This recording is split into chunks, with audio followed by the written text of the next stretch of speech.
کہ مرنے کے بعد کس نے زندہ ہونا ہے؟ تو ہم نے تمہیں بیکار بنائے، تم ہماری طرف لوٹائے نہیں جاؤ گے؟ نہیں، ایسا نہیں، بلکہ ہم نے تمہیں عبادت کے لیے پیدا کیا تھا تاکہ تم پر عبادت لازم کریں اور آخرت میں بھی تم ہماری طرف لوٹ کر آؤ۔ ہماری پیدائش کا مقصد ہی عبادت ہے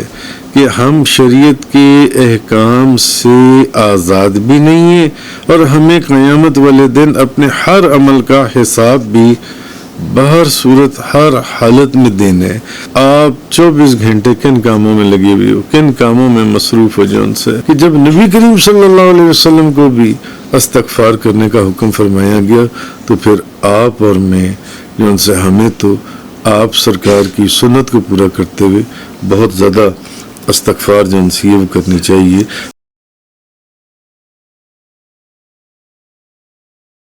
قال کم لبثتم فی الارض عدد سنین، اللہ فرمائے گا تم زمین میں کتنے سال رہے تھے؟ قالوا لبثنا یوما او بعض یوم فاسأل العادین، وہ کہیں گے ہم ایک دن یا دن کا کچھ حصہ رہے تھے، آپ گننے والوں سے پوچھ لیجئے۔ قال إن لبثتم إلا قليلا لو أنكم كنتم تعلمون، اللہ فرمائے گا تم بہت کم وقت ٹھہرے تھے،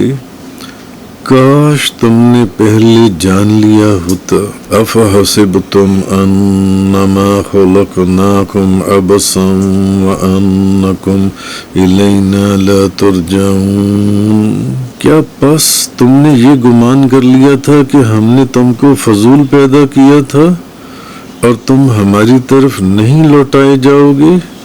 فتعال اللہ الملک الحق، بس اللہ بلند شان والا ہے اور سچا بادشاہ ہے۔ لا الہ الا هو رب العرش الکریم، اس کے سوا کوئی عبادت کا مستحق نہیں ہے، وہ عرش کریم کا رب ہے۔ وَمَن يَدْعُ مَعَ اللَّهِ إِلَٰهًا آخَرَ، اور جو شخص اللہ کے سوا کسی اور معبود کی عبادت کرتا ہے، لا برہان لہ بہ، جس کی اس کے پاس کوئی دلیل بھی نہیں ہے، فَإِنَّمَا حِسَابُهُ عِندَ رَبِّهِ، سو اس کا حساب اس کے رب کے پاس ہی ہوگا۔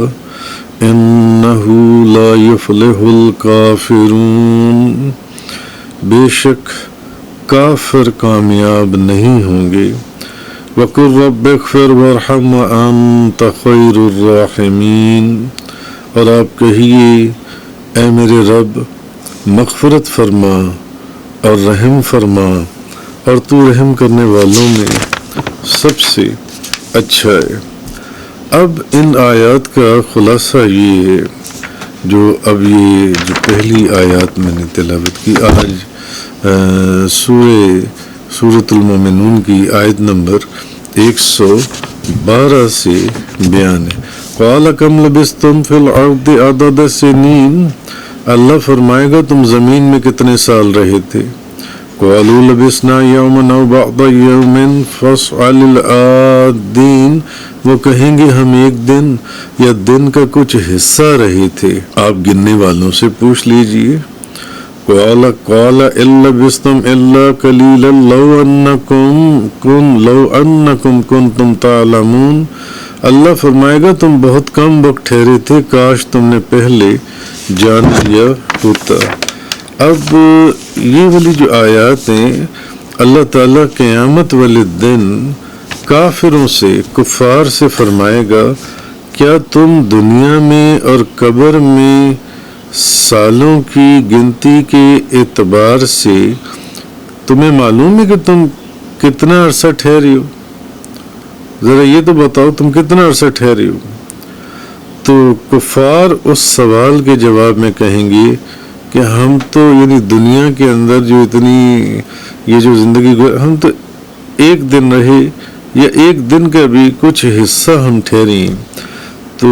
اب کافر یہ جواب اس وجہ سے دیں گے، اس کا ذکر اس سے پچھلی آیات میں بھی کل پرسوں کے بیان میں بڑا تفصیل سے گزرا تھا کہ ان کے اوپر اس وقت دوزخ اور جہنم کے عذاب کی ایسی دہشت اور خوف ہوگا کہ انہیں صحیح سوال و جواب کا پتہ ہی نہیں ہوگا۔ تو اب یہاں پر بھی وہ جو ان سے اس ہیبت اور خوف کی وجہ سے دنیا میں جو رہنے کی مدت ہے کہ وہ دنیا میں کتنا عرصہ رہے تھے انہیں یاد ہی نہیں رہے گی، تو اور انہیں اس چیز کے اوپر اب وہ شک ہو جائے گا، تو وہ کہیں گے کہ یا اللہ تو ان فرشتوں سے دریافت فرما تو جنہیں تو نے لوگوں کی عمریں اور ان کے اعمال لکھنے کے اوپر مامور کیا ہوا تھا، تو ان فرشتوں سے پوچھ کہ ہاں کتنا عرصہ۔ تو اللہ تعالیٰ اب کفار کو جواب دے گا کہ اگر تمہیں دنیا میں رہنے کی مدت معلوم ہوتی تو تمہیں پتہ چل جاتا کہ آخرت کے مقابلے میں دنیا میں رہنا بہت ہی تھوڑا عرصہ ہے، بہت ہی تھوڑا عرصہ۔ تو آگے جو فرمایا افحسبتم انما خلقناکم عبثا وانکم الینا لا ترجعون، تو کیا تم یہ سمجھتے ہو کہ ہم نے تمہیں بیکار بنایا اور تم ہماری طرف لوٹائے نہیں جاؤ گے؟ تو اب اللہ تعالیٰ نے کافروں کو مزید سختی کے ساتھ کہ اے بدبختو، مجھے یہ کیا تم یہ سمجھتے تھے کہ ہم نے تمہیں بیکار بنایا اور تم ہماری طرف واپس نہیں آؤ گے؟ کیونکہ دنیا میں تو یہ انکار کرتے تھے نا کہ مرنے کے بعد کس نے زندہ ہونا ہے، تو یہ تو اسی چیز کا تو جھگڑا انہوں نے کھڑا کیا ہوا تھا نبی کریم صلی اللہ علیہ وسلم کی بارگاہ میں بھی، اور مذاق اڑاتے تھے کہ یہ مرنے کے بعد دوبارہ اٹھنے کی باتیں کرتے ہیں، بتاؤ، اور ایسی اس میں بےہودہ باتیں کرتے تھے جس کا پیچھے تفسیر کے اندر آپ پڑھ آئے ہیں۔ تو ہم نے تمہیں بیکار بنایا، تم ہماری طرف لوٹائے نہیں جاؤ گے؟ نہیں، ایسا نہیں ہے،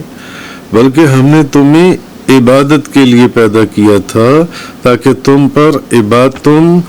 پر عبادت لازم کریں اور آخرت میں بھی تم ہماری طرف لوٹ کر آؤ، تو تمہیں جب تم دنیا میں عبادت کرو تو تمہیں تمہارے اعمال کی جو ہے وہ جزا دیں۔ تو ہمیں بالکل آزاد نہیں چھوڑا جائے گا کہ نہ تو ہم سے یہ پوچھا جائے کہ تم نے نیکی کا حکم دیا تھا دنیا میں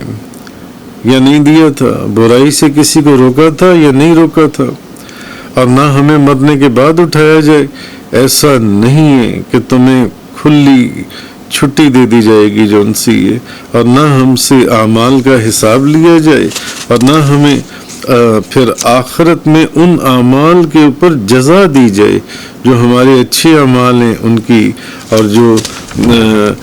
دوسرے اعمال ہیں۔ تو اللہ تعالیٰ نے یہی چیز فرمایا کہ آدمی اس گھمنڈ میں ہے کہ اسے آزاد چھوڑ دیا جائے گا، تو جب ہماری پیدائش کا مقصد ہی اللہ کی عبادت ہے، ہماری پیدائش کا مقصد ہی عبادت ہے کہ ہم شریعت کے احکام سے آزاد بھی نہیں ہیں، اور ہمیں قیامت والے دن اپنے ہر عمل کا حساب بھی بہر صورت ہر حالت میں دینا ہے۔ تو اللہ کی عبادت سے غافل ہو کر ہم دنیا کے کاموں میں مصروف ہیں۔ کبھی آپ سوچو تو صحیح،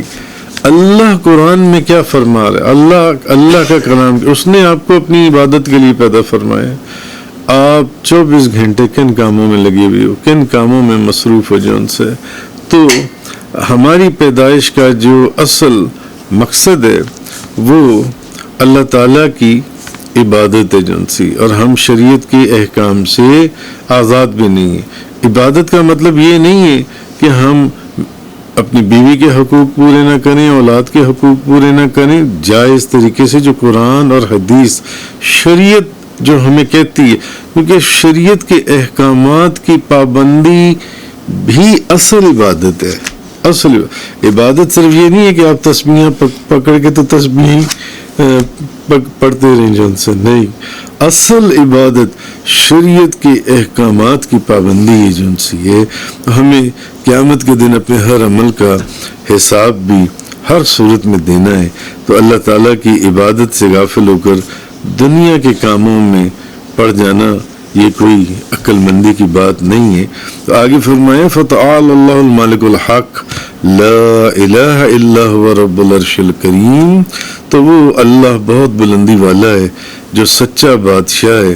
اس کے سوا کوئی معبود نہیں، وہ عزت والے عرش کا مالک ہے۔ یعنی اللہ تعالیٰ اپنی ذات، اپنی صفات اور اپنے افعال میں مخلوق کی مماثلت سے پاک ہے کہ آپ اس کو مخلوق میں کسی سے تشبیہ دے دیں،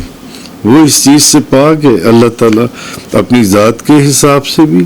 اپنی صفات کے لحاظ سے بھی اور اپنے افعال کے لحاظ سے بھی، اور ہر چیز اس کی ملکیت ہے اور اس کی بادشاہی میں داخل ہے، اس لیے اس کے سوا کوئی معبود نہیں ہے۔ اور کیونکہ جب تمام چیزیں اسی کی ملکیت ہیں تو جو چیز ملکیت ہوتی ہے وہ کبھی کیا کہتے ہیں معبود نہیں ہو سکتی، یہ بات ذہن میں رکھیں۔ تو جو ملکیت ہو وہ معبود نہیں، اور وہ اس عرش کا مالک ہے جو عزت والا ہے، کیونکہ اللہ کے کرم اور رحمت کا فیضان وہیں سے تقسیم ہوتا ہے، اور ہر مخلوق میں اس کی رحمت اور کرم کے آثار یہیں سے بٹتے ہیں، تقسیم ہوتے ہیں۔ آگے فرمایا وَمَن يَدْعُ مَعَ اللَّهِ إِلَٰهًا آخَرَ لَا بُرْهَانَ لَهُ بِهِ فَإِنَّمَا حِسَابُهُ عِندَ رَبِّهِ إِنَّهُ لَا يُفْلِحُ الْكَافِرُونَ، اور جو اللہ کے ساتھ کسی دوسرے معبود کی عبادت کرے جس کی اس کے پاس کوئی دلیل ہی نہیں ہے، اللہ کے سوا کسی دوسرے معبود کی عبادت کرنا جبکہ اس کے پاس کوئی دلیل بھی نہیں ہے اس کے متعلق جون سی ہے، تو اس کے پر ہمارے بے شمار لیکچر گزر چکے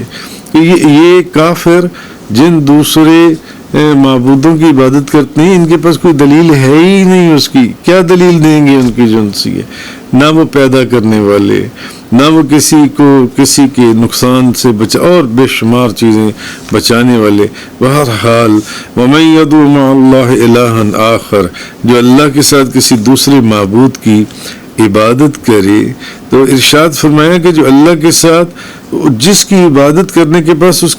کے پاس کوئی دلیل نہیں، تو اس کا حساب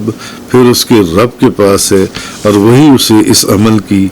سزا دے گا، اور وہ بہت خوفناک سزا ہے جس کا پچھلے چند دنوں کے لیکچرز کے اندر یا دروس کے اندر ذکر گزرا، وہ جہنم اور دوزخ کی جو آگ اور جہنم کی جو کیفیت ہے۔ بے شک کافر حساب کی سختی اور عذاب سے چھٹکارا نہیں پائیں گے، اور کافروں کو کوئی سعادت نصیب ہی نہیں ہوگی۔ وَقُلْ رَبِّ اغْفِرْ وَارْحَمْ وَأَنْتَ خَيْرُ الرَّاحِمِينَ، اور تم عرض کرو اے میرے رب بخش دے، آپ کہیے اے میرے رب بخش دے اور رحم فرما، اور تو سب سے بہتر رحم فرمانے والا ہے۔ اب اس آیت میں اللہ نے اپنے محبوب کو بھی استغفار کرنے کا حکم دیا، اپنے محبوب کو بھی استغفار کرنے کا حکم دیا۔ تاجدار دو جہاں، شاہ سوار لا مکان، مالک زمین و آسمان، نبی کریم صلی اللہ علیہ وسلم، اللہ نے اپنے محبوب کو بھی استغفار کرنے کا یہ حکم فرمایا کہ اور تم عرض کرو وَقُلْ رَبِّ اغْفِرْ وَارْحَمْ وَأَنْتَ خَيْرُ الرَّاحِمِينَ، اور آپ کہیے اے میرے رب بخش دے اور رحم فرما، اور تو سب سے بہتر رحم فرمانے والا ہے۔ اور تو اللہ تعالیٰ نے اپنے حبیب کو استغفار کرنے کا حکم دیا تاکہ امت اس عمل میں آپ صلی اللہ علیہ وسلم کی پیروی کرے۔ نبی پاک صلی اللہ علیہ وسلم جب اللہ کے محبوب نبیوں کے تاجدار، نبیوں کے سردار، جب ان کو یہ حکم دے دیا گیا کہ آپ بھی استغفار کیجئے، تو آپ کی امت جان سی وہ بھی آپ کی اسی سنت کو بجا لاتے ہوئے اور آپ کی سنت میں جو سی ہے اللہ کی بارگاہ میں استغفار کریں. لیکن بعض مفسرین نے یہ کہا ہے کہ اس آیت میں نبی کریم صلی اللہ علیہ وسلم آپ کے واسطے سے آپ کی امت کو استغفار کرنے کا حکم دیا گیا، مگر بعض مفسرین نے کہا ہے کہ نہیں، اس میں نبی پاک صلی اللہ علیہ وسلم کو فرمایا گیا کہ آپ بھی جو ان سے آپ کو بھی استغفار کرنے کا حکم دیا گیا کہ اے میرے رب بخش دے اور رحم فرما. اور پہلے بھی اس طرح کی آیات گزری ہیں جن کی تفسیر میں ہم یہ بیان کر رہے ہیں کہ جب نبی کریم صلی اللہ علیہ وسلم کو بھی استغفار کرنے کا حکم فرمایا گیا تو پھر آپ اور میں جو ان سے ہمیں تو آپ سرکار کی سنت کو پورا کرتے ہوئے بہت زیادہ استغفار جو انسی وہ کرنی چاہیے. حضرت شداد بن اوس رضی اللہ تعالی عنہ سے روایت ہے کہ نبی پاک صلی اللہ علیہ وسلم نے فرمایا استغفار کا سردار یہ ہے، تم کہو اللہم انت ربی لا الہ الا انت خلقتنی وانا عبدک وانا علی عہدک ووعدک ما استطعت اعوذ بک من شر ما صنعت ابوء لک بنعمتک علی وابوء بذنبی فاغفر لی فانہ لا یغفر الذنوب الا انت. یعنی الہی تو میرا رب ہے، تیرے سوا کوئی معبود نہیں، تو نے مجھے پیدا کیا، میں تیرا بندہ ہوں اور اپنی طاقت کے مطابق تیرے عہد و پیمان پر میں قائم ہوں. میں اپنے کیے کے شر سے تیری پناہ مانگتا ہوں. تیری نعمت کا جو مجھ پر ہے اقرار کرتا ہوں اور اپنے گناہوں کا اقراری ہوں، مجھے بخش دے. تیرے سوا گناہ کوئی نہیں بخش سکتا.